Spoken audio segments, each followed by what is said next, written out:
Alô? Vamos começar então a nossa aula de escola dominical deste domingo. Eu vou fazer uma oração para nós pedirmos a bênção de Deus nessa hora que nós vamos ter aqui. Senhor, abençoe, permita que nós possamos aprender alguma coisa, sairmos um pouco com mais conhecimento, um pouco mais transformados pela Tua Palavra nesse momento aqui, Pai. Pedimos que o Senhor abençoe e guarde a cada um de nós, Senhor. Isso eu peço em nome de Jesus. Amém.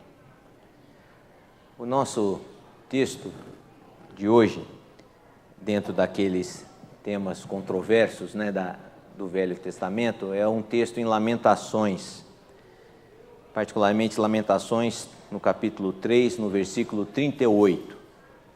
Não é o Altíssimo que envia tanto o mal como o bem? É uma pergunta que não quer calar, né? Hoje eu tive que sair de casa às 2h30 da madrugada para chegar mais ou menos lá, conseguir chegar lá pelas 3 no centro médico, porque minha mãe caiu, bateu, ela tem 89 anos, bateu a testa, teve que fazer tomografia, dar ponto, fazer um monte de coisa, fui lá e o cenário de destruição daqui até o centro médico me impressionou. Como impressionou agora que eu vim, e para voltar para casa eu tive que pegar a Dom Pedro, entrar no Galeria e voltar com um poste no chão, toda aquela área sem força, etc. Uma desgraça. Essa desgraça vem de Deus? O que aconteceu hoje? A coisa de madrugada foi feia, como é feia em muitos lugares, né? Então hoje a pergunta que nós vamos conversar, e olha, não dá para chegar ao final da questão em uma hora de escola dominical. Eu vou tentar sintetizar o nosso estudo. Nós temos um livro-texto que me auxiliou e eu recorri a alguns comentaristas, particularmente Sproul, que é um comentarista que se dedicou a comentar isso, a origem do mal. Esse texto, não é o Altíssimo que envia tanto o mal como o bem, texto de Lamentações, é um texto que parece que envolve a ligação do problema do mal com Deus. Se isso fosse uma delação premiada, ia causar um problemaço, né? Quer dizer, ia comprometer o próprio Senhor, porque ia ligar Deus com o mal. Então, Deus seria o autor, o próprio autor, ou então ele seria um patrocinador do mal. Esse texto foi escrito numa época muito conturbada, uma época muito difícil para o reino de Judá, porque a destruição de Judá completa era iminente, e essa destruição completa, iminente, era para muitos uma clara negação das promessas de Deus aos patriarcas e a Davi. Pois Deus não havia prometido que ia proteger e guardar o reino de Judá, o povo dele? Como é que agora Jerusalém, que é a cidade de Deus, é onde estava o templo, e o próprio templo estava comprometido, como se explica isso? Não foi, então, o próprio Deus o autor desses fatos? Essa era a situação. O texto que nós lemos, que esse texto aí, é parte de um poema. Esse texto é eu estou seguindo, meio fugindo dos slides, mas a Márcia que me ajuda lá está meio apanhando. Mas o texto que nós estamos lendo,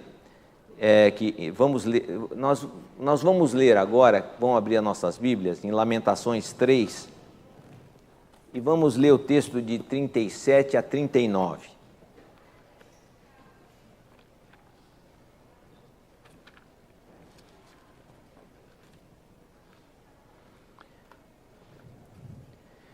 Eu vou ler na Nova Versão Internacional, mas tanto faz. Quem poderá falar e fazer acontecer se o Senhor não o tiver decretado? O 37 esse. Quem poderá falar e fazer acontecer se o Senhor não o tiver decretado? Não é da boca do Altíssimo que vêm tantas desgraças como as bênçãos? Como pode um homem reclamar quando é punido por seus pecados? Depois ele continua. Eu li esses 3 pelo seguinte: o texto de Lamentações, nessa parte, ele é escrito numa forma poética. Essa forma poética é um acróstico. Esse acróstico é uma composição literária que apresenta as ideias de cada frase, tem uma ideia, e ela inicia com as letras do alfabeto hebraico. Cada letra inicia uma frase e ele dá a ideia em cada frase, começando com uma letra do alfabeto hebraico. É uma forma poética, então é um parágrafo poético que foi colocado aí, porque essa forma poética pode ser uma forma mais fácil de transmitir uma mensagem difícil, muito difícil de entender. Às vezes, usando ou não uma licença poética, às vezes, para isso, uma poesia é a melhor forma de traduzir. Às vezes você consegue transmitir uma emoção com uma poesia e não consegue transmitir essa mesma emoção em prosa, numa descrição, uma mera descrição. Eu dei um exemplo aqui, que é o poema de Gonçalves Dias, né? Não chores, meu filho, não chores, que a vida é luta renhida, viver é lutar. A vida é um combate que aos fracos abate, e aos fortes e aos bravos só pode exaltar. Esse é uma parte do poema Os Timbiras, que Gonçalves Dias escreveu, e numa maneira poética, ele conseguiu transmitir muito mais do que a gente conseguiria descrever em prosa. E essa é a maneira, a comunicação de que o Altíssimo é quem envia tanto o mal como o bem, precisa de todos os recursos literários para a gente poder entender mesmo. Quer dizer, é necessário o uso desses recursos. Vamos ler também, nas nossas Bíblias, mantendo ela aberta então por um instante, a estrofe anterior a essa, os versículos de 34 a 36. A gente pode, no hebraico não é assim, no português ele começa no 33, dizendo, porque não é do seu agrado trazer aflição e tristeza aos filhos do homem. Agora, o acróstico começa no 34, esmagar com os pés todos os prisioneiros de guerra, negar a alguém os seus direitos enfrentando o Altíssimo, impedir a alguém o acesso à justiça. Quem não veria o Senhor tais coisas? Esses 3 versículos começam com um acróstico e formam uma sentença cumprida. É uma sentença só, dividida para nós em três versículos. Cada uma das 3 partes dessa sentença começa com um infinitivo, que depende do verbo principal da ação, que vem no fim do versículo 36. Não veria o Senhor tal coisa? Essa sentença faz uma pergunta. Então, está explicitada no verbo. Será que Deus não viu as 3 injustiças que são mencionadas nos 3 infinitivos? A resposta é sim, Deus viu. Deus viu, ele viu o tratamento cruel a prisioneiros de guerra que os judeus faziam. Ele viu o desrespeito aos direitos humanos que era praticado. E por último, ele viu que a justiça era mal praticada, mal distribuída.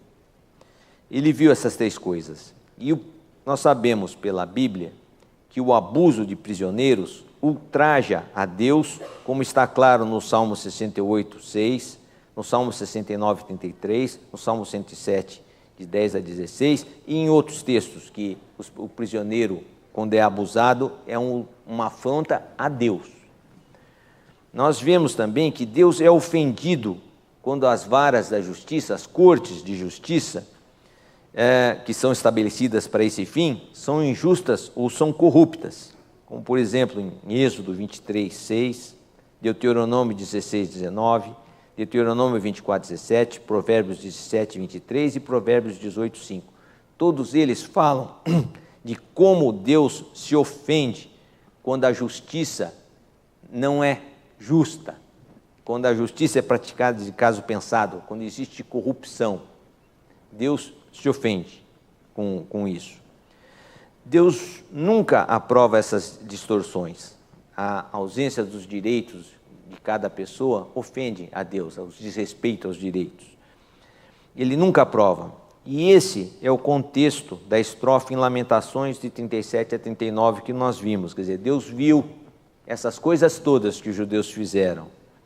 E aí, em seguida, nesse contexto de que Deus viu, o autor de Lamentações fala: quem poderá falar e fazer acontecer se o Senhor não o tiver decretado? Não é da boca do Altíssimo que vem tantas desgraças como as bênçãos?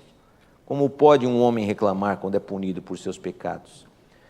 O sucesso que uma pessoa má pode ter, e isso a gente vê, o Salmo 107 é bom nisso, esse sucesso é temporário, e esse sucesso, essa pessoa não tem noção do que acontece, porque sem ela saber, Deus pode utilizar o sucesso do ímpio, do injusto, para os fins dele, para, no final, os propósitos de Deus serem alcançados.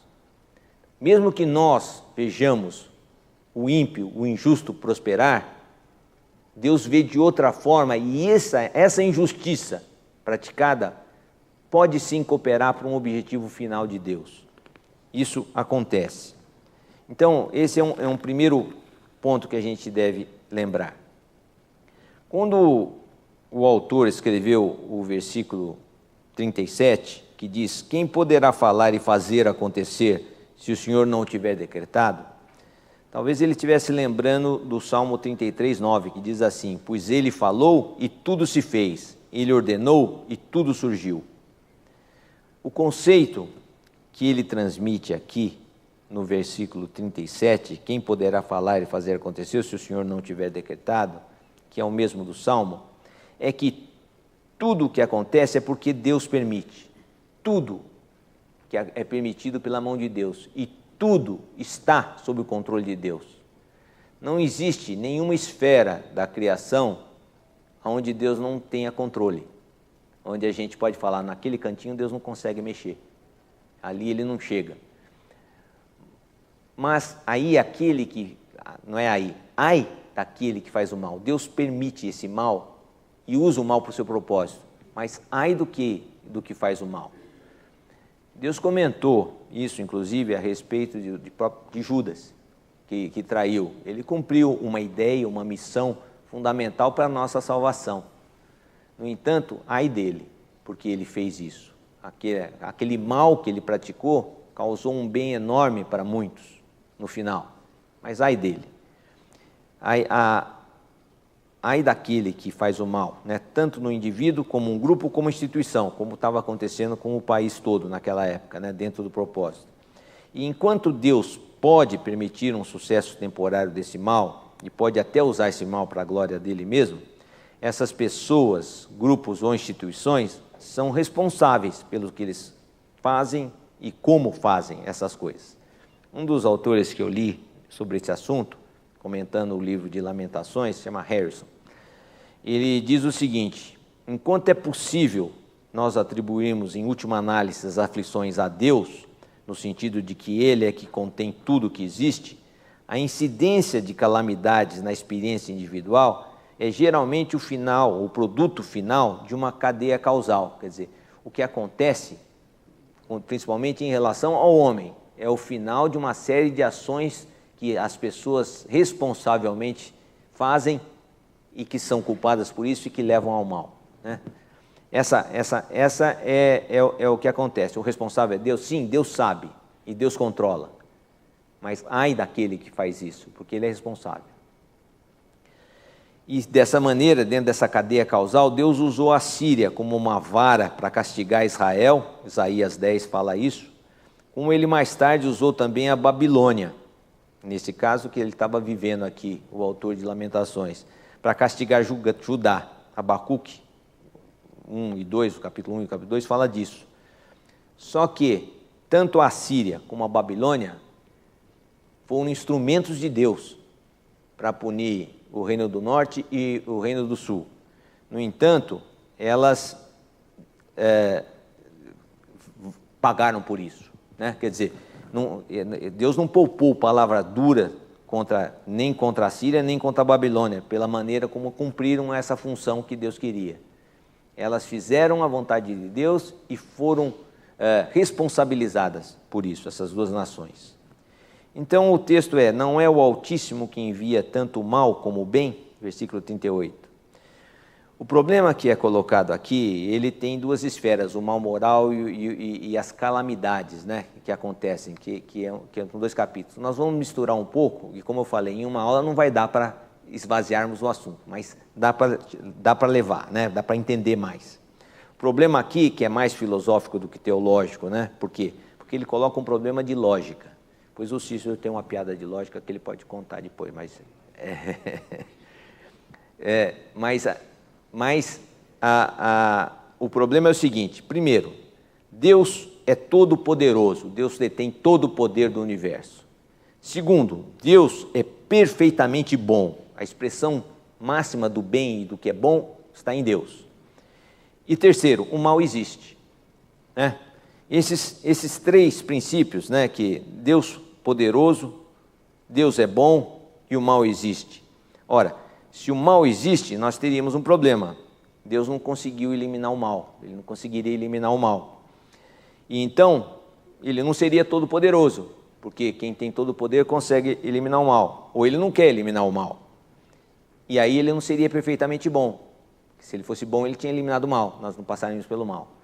Então, esse problema filosófico é o que vem atormentando muita gente durante muito tempo, né? Se nós formos usar apenas a lógica, nós vamos precisar negar pelo menos uma dessas três afirmações para ficar em paz com a nossa mente, com a nossa lógica. O misticismo oriental, das várias formas que tem por aí, o estoicismo dos gregos e o cientificismo, a ciência, né, moderna, que quando tenta entrar na filosofia de uma maneira científica, tentam resolver esse problema negando a existência do mal. Nem o diabo, nem o mal existe, o que existe são forças da natureza, são a natureza humana, a natureza criada e assim por diante. Eles afirmam que o mal ou é imaginário ou é circunstancial.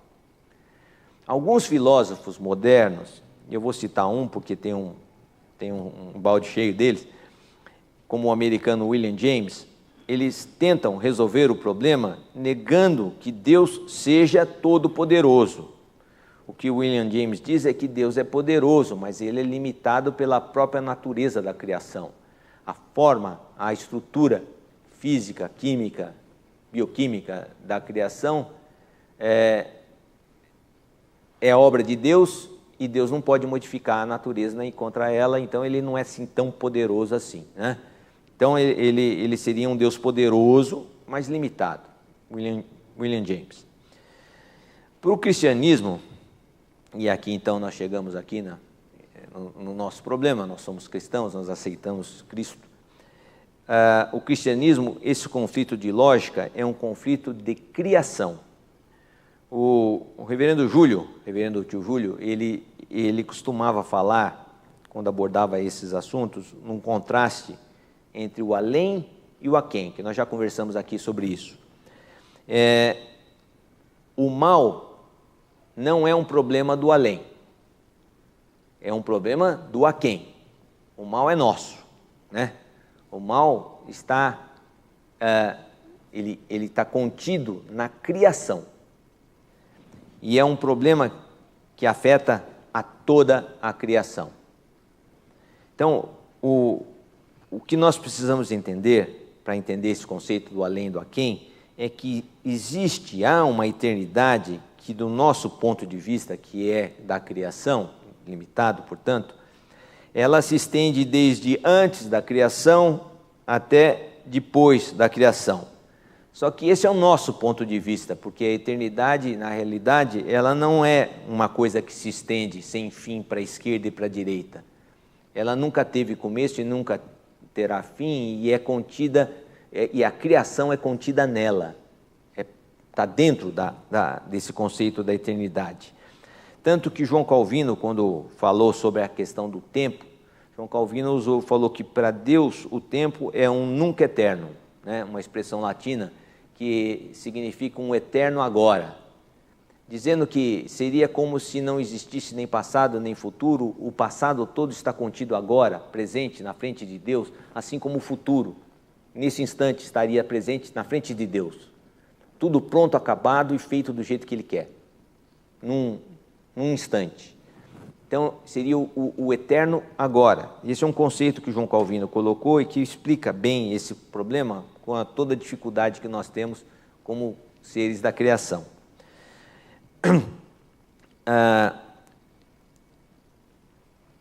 Em 1 Coríntios 2, 27, faz uma abordagem disso.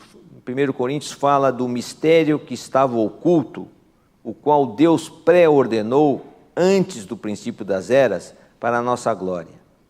Isso quer dizer o seguinte: antes de haver Cronos, que é o tempo que nós temos, onde nós vivemos, nós temos relógio na mão, nós temos relógio biológico, nós temos relógio no celular, nós vivemos com o tempo, amanhece, chove, tem tempestade de madrugada, de noite, nós vivemos no tempo. Antes de haver o tempo, né, esse mistério oculto, o Senhor Jesus Cristo, né, o Deus pré-ordenou antes do princípio das eras para a nossa glória, esse mistério já existia, quer dizer, o Senhor Jesus já existia na eternidade, antes. O próprio conceito antes é um conceito nosso, né, quer dizer, ele sempre existiu. Ele não surgiu pela primeira vez lá em Belém, numa noite em que não tinha lugar na hospedaria. Ele encarnou lá, mas ele sempre existiu. Esse conceito é o que Paulo fala. Então, antes de haver Cronos, havia Deus. O Senhor Jesus, havia o Pai, Filho e Espírito Santo. E o Salmo 41, 13 fala isso também, quando fala: louvado seja o Senhor, o Deus de Israel, de eternidade a eternidade. Quer dizer, será que é do fim de uma eternidade para o começo da outra? Não, é sempre. Sempre, sempre o Senhor existiu, no nunca eterno. Então, a resposta para a pergunta mais filosófica do que teológica não está, resumindo muito o coro, não está na eliminação de uma das três perguntas, né? Deus Todo-Poderoso, Deus bom e a existência do mal. Mas está na eliminação do tempo, da forma como nós somos capazes de compreendê-lo, né? Essa questão do tempo, o próprio tempo, como nós compreendemos, ele também não funciona de uma maneira só, né? O Cronos, a cronologia é a que nós estamos acostumados, é a que nós achamos que controlamos, mas não controlamos. Mas na própria criação existe um outro conceito de tempo que tentar explicar, que é kairos, né? É cronos e kairos, né? O grego tem um acento que eu também não sei porque eu não sou autoridade em grego. Mas cronos e kairos. Kairos é o tempo de Deus. Dentro da criação, Deus intervém num tempo, mesmo dentro da criação, diferente do nosso. Então, nós temos expectativas num determinado tempo e Deus age no outro tempo, dentro da criação, que é o kairos. Mas fora da criação, existe um outro termo grego que é usado para designar era, tempo, época, eternidade, que é muito usado, às vezes mal usado, às vezes bem usado, que é a aion, que é um espaço de tempo enorme, ilimitado, é o aion. E existe um contraste dos aions, esse espaço de tempo enorme e limitado dentro da criação e o aion fora da criação. O aion, que é uma palavra usada para designar um tempo que não se mede, né? Que é o tempo da eternidade. Mas vamos voltar para Lamentações, então. A tradução do João Ferreira de Almeida, no versículo 38,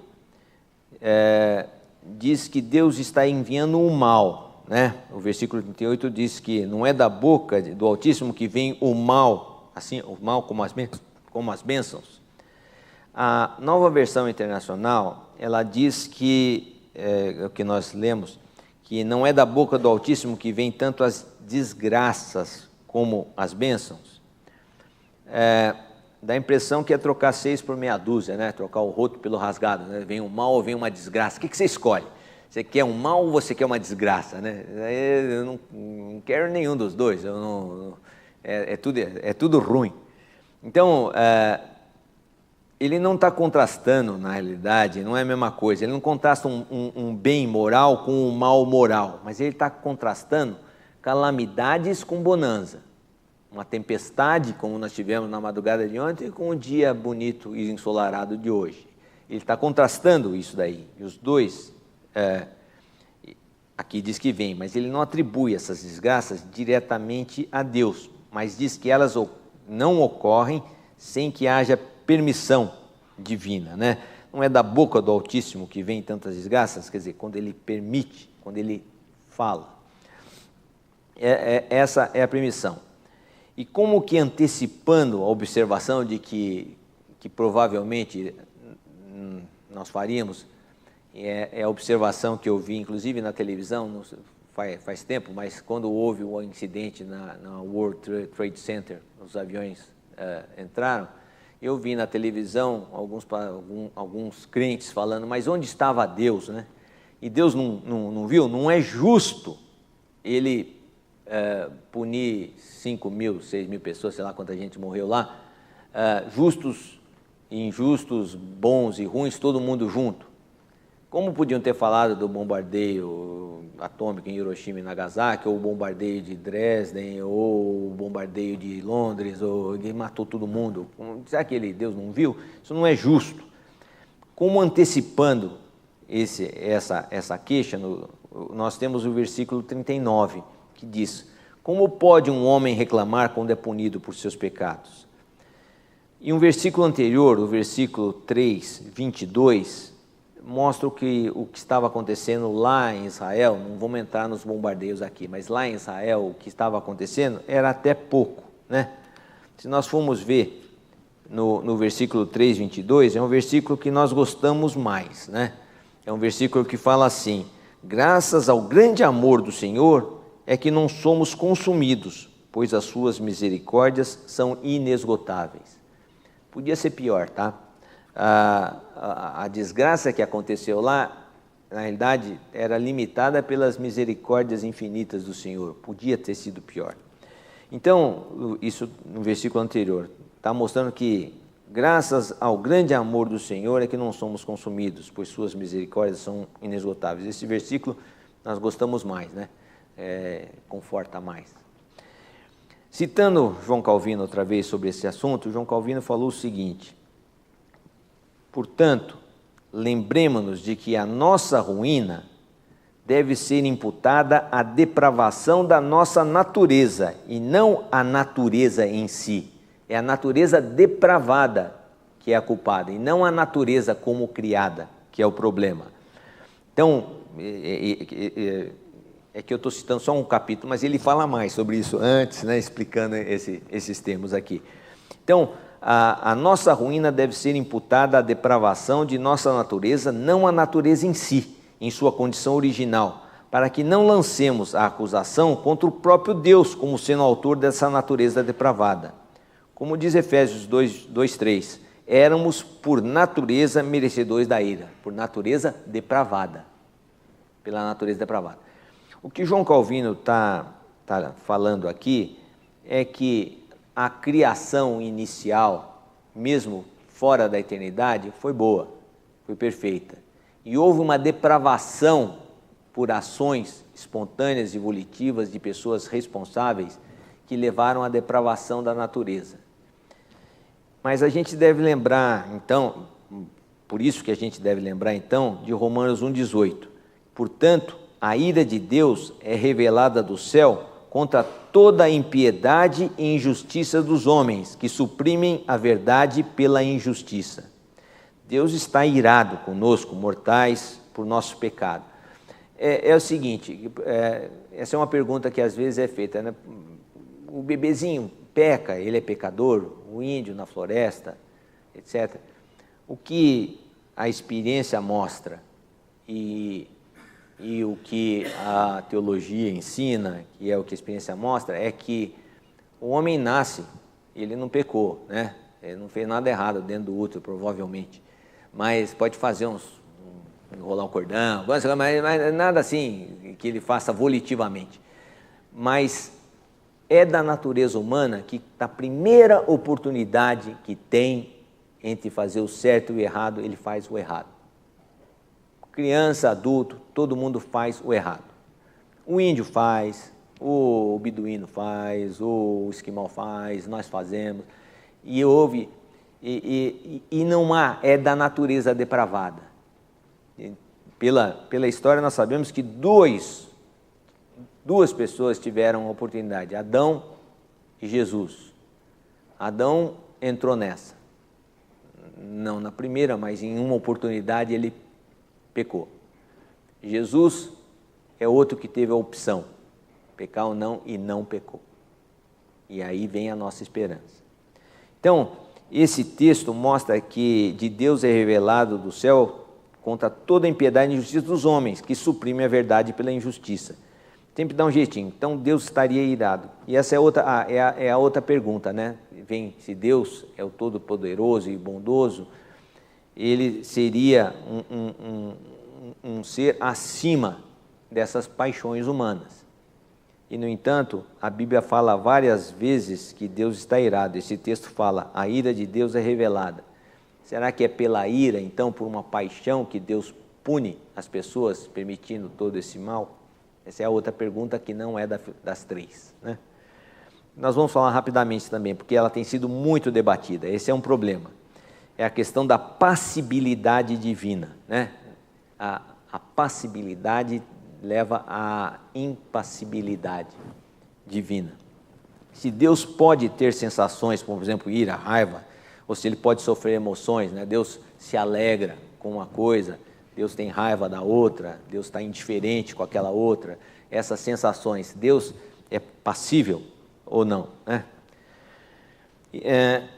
No segundo século, no século II, no começo da igreja, então, não tão no começo, mas já no começo ainda, no século II, Marcion, ele hoje considerado um herege de linha gnóstica, né? O gnosticismo, nós não vamos entrar aqui em detalhe, mas era um movimento que combinava misticismo, o místico, com uma especulação filosófica. Então, usava o místico e tentava explicar. Hoje tem muito disso, né? Dentro do espiritismo, isso daí floresce, né? Quer dizer, é uma coisa mística e uma explicação filosófica, né? Tem várias formas, mas esses são do segundo século. E ele chegou, dentro dessa linha gnóstica, ao impasse de lógica que nós vimos, e ele assumiu uma posição. A posição que ele assumiu é que Deus tinha que ser impassível. Deus verdadeiro é impassível, ele não é afetado por emoções. Então, ele achou que esse Deus que se irava, que tinha raiva, que era contrariado, era o Deus do Velho Testamento, que ele chamou de demiurgo, né? Demiurgo é uma palavra grega que vem de demos, que é povo, ergon, trabalha. É o Deus que trabalha com o povo. Porque o Deus verdadeiro era tão impassível que ele ficava indiferente ao povo. E o que lhe dava, o demos ergon, né, o demiurgo, o demos ergon era o Deus que lidava com o povo, que era responsável por essa criação que está aí, uma criação defeituosa, onde existe o mal, essa coisa toda. Ele fez uma coisa com defeito. Mais ou menos como o Deus proposto pelo William James, que nós vimos, que tentou dizer que Deus era poderoso, pero não mútil, né? Ele queria dizer.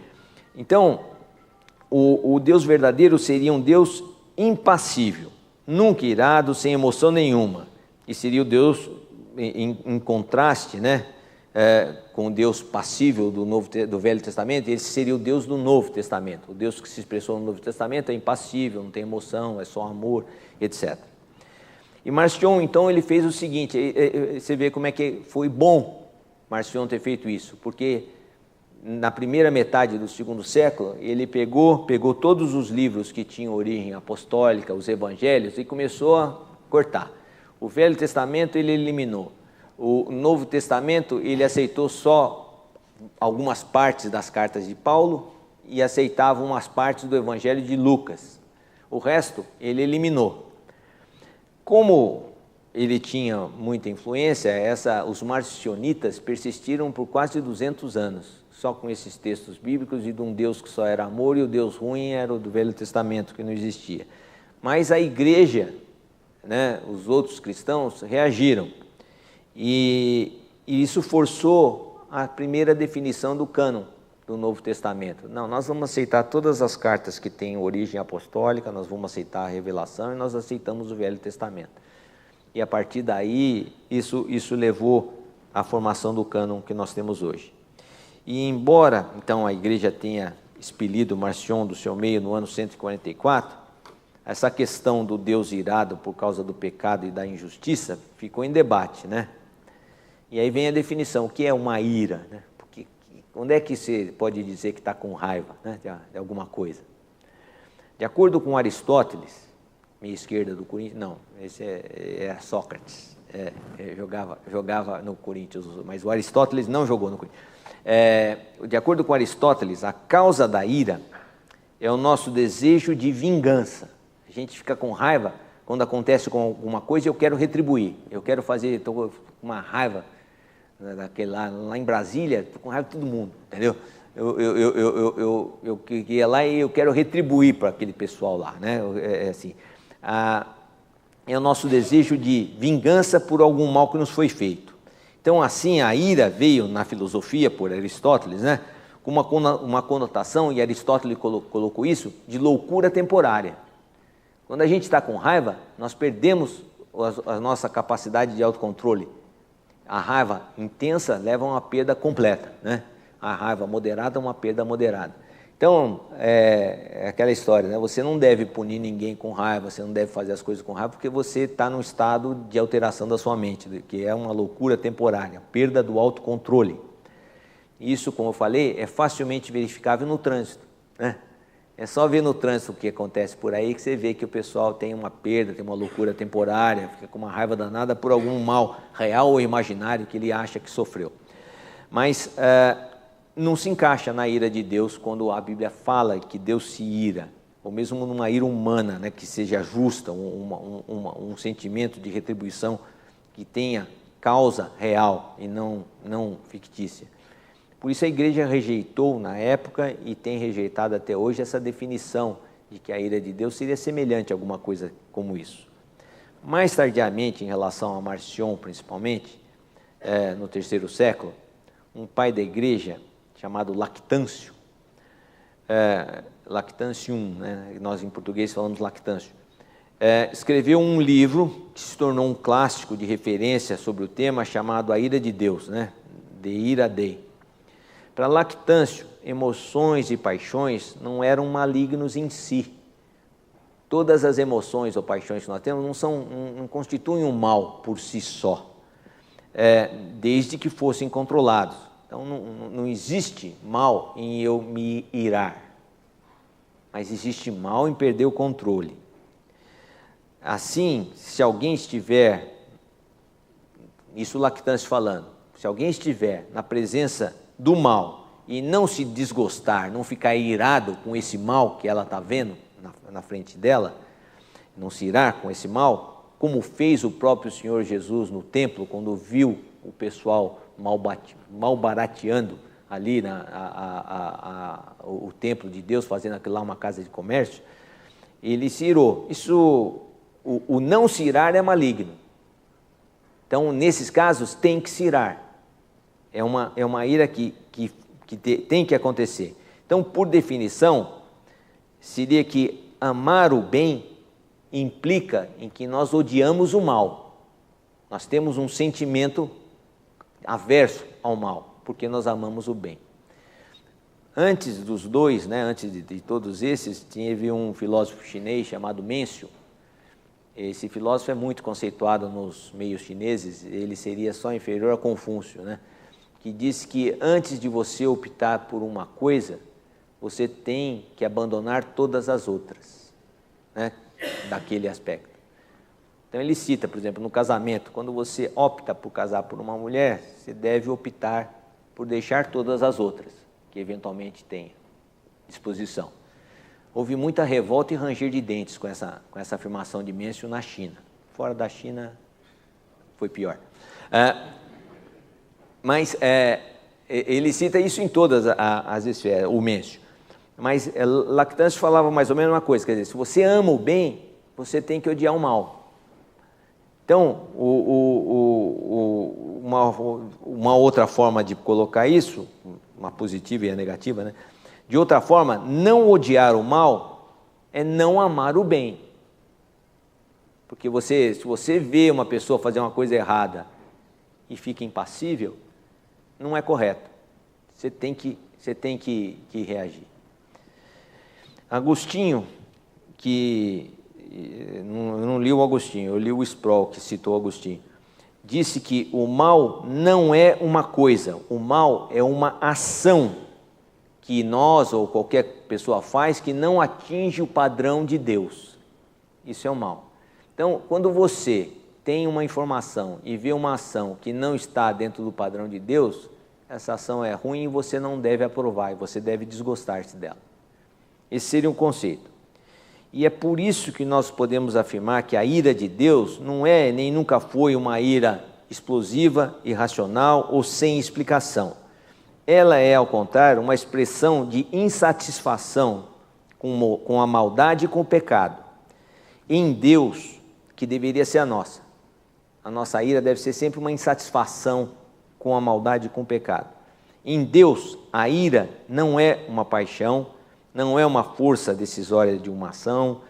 Em Deus, a ira de Deus é um instrumento da vontade dele, usado sempre apropriadamente e com cuidado contra o mal. É a ação de Deus que mesmo ele transcendendo, como nós vimos a criação, amou o mundo de tal forma que interveio e intervém nele, participou da criação. Jesus Cristo se encarnou, ele não só Deus se manifestava já antes de Jesus na criação, como ele participou da criação em Jesus Cristo. Então, esse amor, porque Deus amou o mundo de tal maneira que enviou ao mundo o seu Filho unigênito. João 3,16, é o primeiro versículo que a gente aprende na escola dominical, né? João 3,16. Então, no aquém, aqui, o mal existe. E aqui, onde o mal existe, Deus não tolera o mal. Deus não gosta do mal. O que nem sempre é evidente, porque nós só vemos parte de uma coisa. Nós vemos o mal, às vezes, prosperar e não sabe, falar, bom, Deus está gostando disso. Deus não gosta do mal. E Deus intervém, e no final, isso será sanado. Deus vai fazer alguma coisa. E nós já devemos fazer coisas que dentro da nossa esfera de ação e responsabilidade contra o mal, quando nós vemos o mal. Vamos dar um exemplo. O caso de Jó, que todo mundo conhece, né? Nós vemos que Jó sabia que ele era um homem inocente e ele não entendia a razão do mal que caía sobre ele. Então ele tinha pleno conhecimento da situação dele aqui, no aquém, dentro da criação. O que ele não sabia era das coisas do além. E é interessante porque se nós formos ler o livro de Jó, nós, os leitores, sabemos, né? Jó via o palco, mas nós vemos no livro o palco e a coxia, né? A gente sabe o que está acontecendo na coxia, porque está informado no livro. E a gente fica querendo intervir no livro. Não sei se vocês têm a mesma... Pô, mas Jó está certo, aqueles amigos dele estão com nada, eles estão falando bobagem. Mas, pô, do ponto de vista do amigo dele, ele só sabia do aquém, não sabia nada do além, que nós sabemos quando lemos. Então, nós leitores sabemos da informação do autor. E por isso que Jó sabendo da sua inocência, ele confronta a Deus. Ele pede uma explicação. E é interessante, Deus responde a Jó. Deus responde, mas nega uma explicação, né? Um eco de Gênesis 18:25. Não agirá com justiça o juiz de toda a terra? Então, do ponto de vista aqui, a gente vê que isso acontece, né? Nós não sabemos a imagem toda, nós vemos uma parte do mal, nós temos que desgostar do mal, é justo que Deus se ire com o mal, mas a explicação transcende. A gente vê aqui, mas nós não estamos vendo o que está acontecendo por trás dos bastidores, né? A não ser que venha alguma delação premiada, nós vamos continuar na ignorância. E a delação premiada que nós temos é a Bíblia. É a única maneira de nós termos uma pista de o que está acontecendo na coxia, é o relato bíblico, a palavra de Deus. Foi o que Jó não tinha e que nós temos, né? Por isso que a gente sabe. A resposta final do mal está sempre com Deus. O nosso único elo, então, entre o além e o aquém, seguro e certo, o nosso elo, a nossa única comunicação é o Senhor Jesus. Por quê?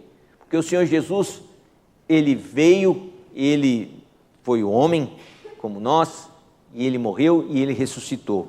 Então, ele é ele é o primeiro a participar da vida eterna, ele já está na vida, na eternidade, né, no além, e em quem nós temos esperança de nós também estarmos.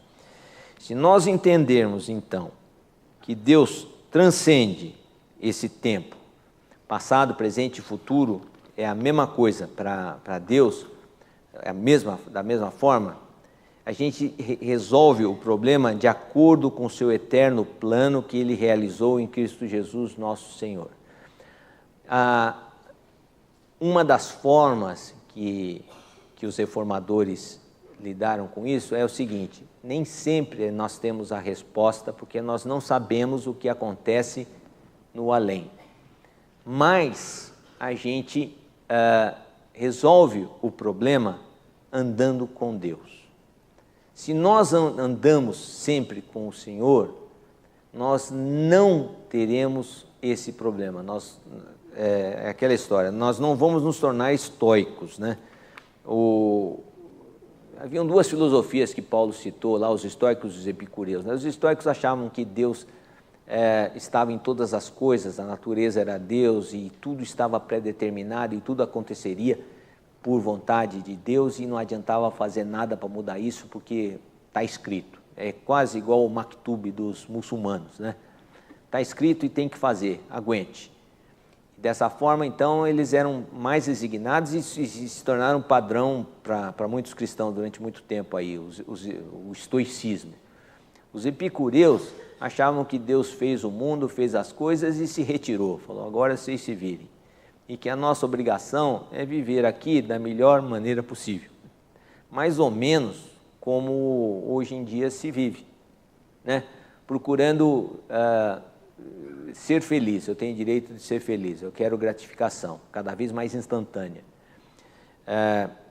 Os epicureus não eram hedonistas, né? Eles não procuravam gratificação no sexo e na sensualidade, porque eles chegaram à conclusão correta que essa procura leva mais dor e mais problemas do que satisfação, e que a satisfação seria uma vida comedida, uma vida ordeira e sem problemas para você ter felicidade. Do ponto de vista ético e moral, eles eram até bons, como os estoicos também eram, mas falhavam em perceber que, de acordo com o eterno plano de Deus que Ele realizou em Cristo Jesus, que é a solução final. Aqui, no aquém, que eles resolveram até muito bem, mas do além também. Então, essa é a resposta. Eu deixei com o Paulo o microfone, agora não sei onde o microfone está, tá aí ainda. Que alguém quiser fazer alguma pergunta, nós temos aqui uns 10 minutinhos para conversarmos. Pode perguntar. Não sei se eu vou responder, mas pode perguntar. Perguntar pode.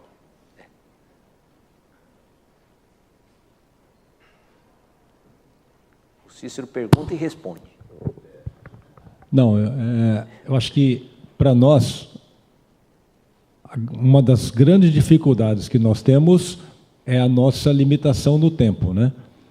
Um dos últimos exemplos que você deu foi o do Jó. Então, a gente olha o Jó, mas Deus depois mudou a sorte de Jó e, entre aspas, resolveu então o problema filosófico, teológico, aquele problema que está na mente da gente. Então a gente olha para o Jó e fala, foi uma desgraça momentânea. E depois Deus resolveu tudo, Deus deu mais filhos, e enfim, ele ficou tudo legal de novo. Então, às vezes, a gente fica imaginando que isto pode acontecer numa situação de, entre aspas, desgraça nossa. Mas Deus poderia não ter mudado a sorte de Jó. E ele não deixaria de ser Deus, não é?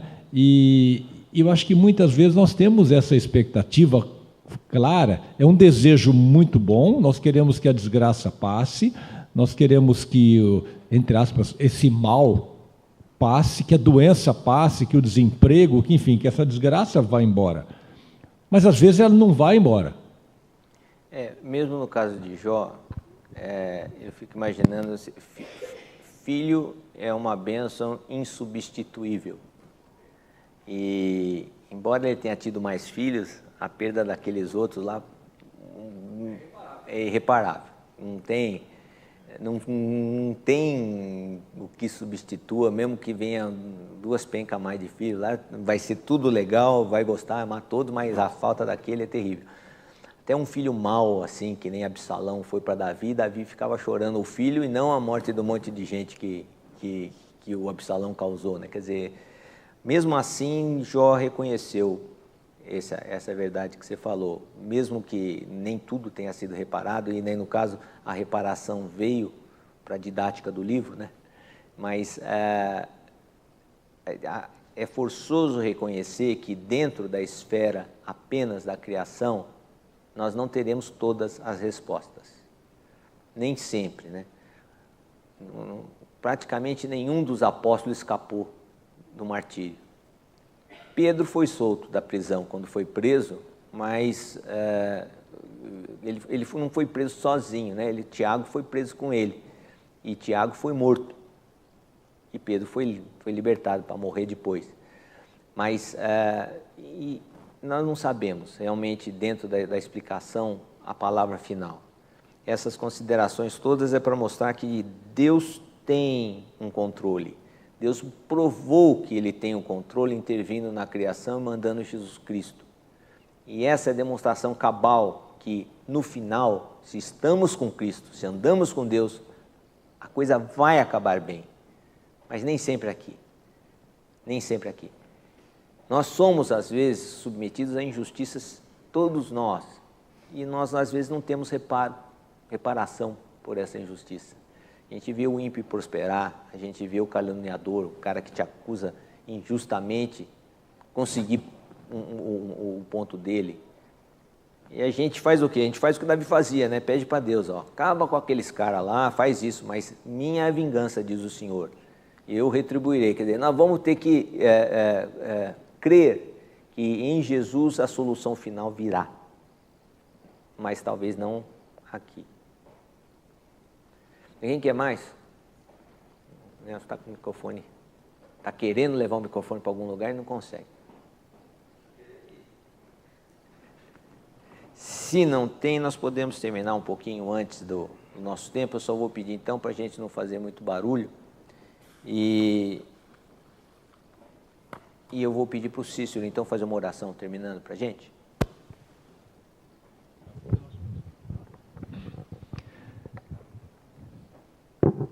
Pai, nós te agradecemos pela Tua palavra. Pai, nós te agradecemos porque nós temos, sem dúvida, muitas dúvidas quando ficamos olhando a vida, as pessoas, as circunstâncias, sem os olhos da Tua palavra, sem o óculos da Tua palavra, na qual não temos todas as respostas, mas nós temos, Pai, a visão do Senhor, a solução do Senhor, e a grande solução do Senhor, do Teu amor, é a vinda do Teu Filho, Jesus Cristo, nosso Senhor, aquele que ressuscitou por nós e aquele que prometeu que vai voltar dentro de um plano da restauração, da salvação da humanidade, e também dentro desse plano onde o Senhor odeia o erro, odeia o pecado, e onde, ó Pai, em Cristo Jesus ainda e também nós seremos salvos, e é pela Tua graça, pela bondade, não é porque nós somos algo, mas somos somente amados pelo Senhor.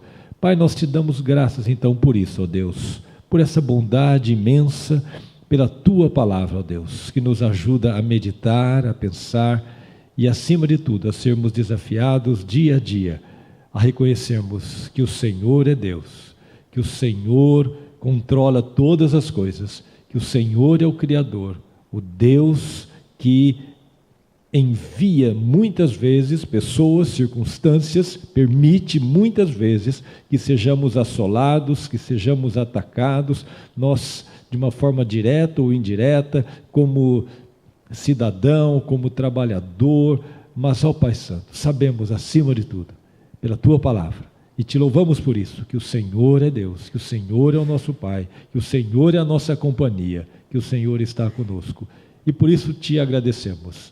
Abençoa, ó Pai, suplicamos mais ainda este dia. Abençoa aqueles, ó Pai, que estão em dificuldades em função das chuvas, do desemprego, do vendaval desta noite, que possamos ajudá-los na medida do possível e que, ó Pai Santo, esse dia ainda possamos usá-lo para aprendermos mais do Senhor, para nos alegrarmos em família, ó Pai, e, se possível, ó Pai, ainda esta noite, possamos Te adorar mais ainda aqui juntos como igreja. No nome de Jesus, Senhor nosso, oramos. Amém. Amém, Senhor. Bom domingo, que a madrugada foi fogo.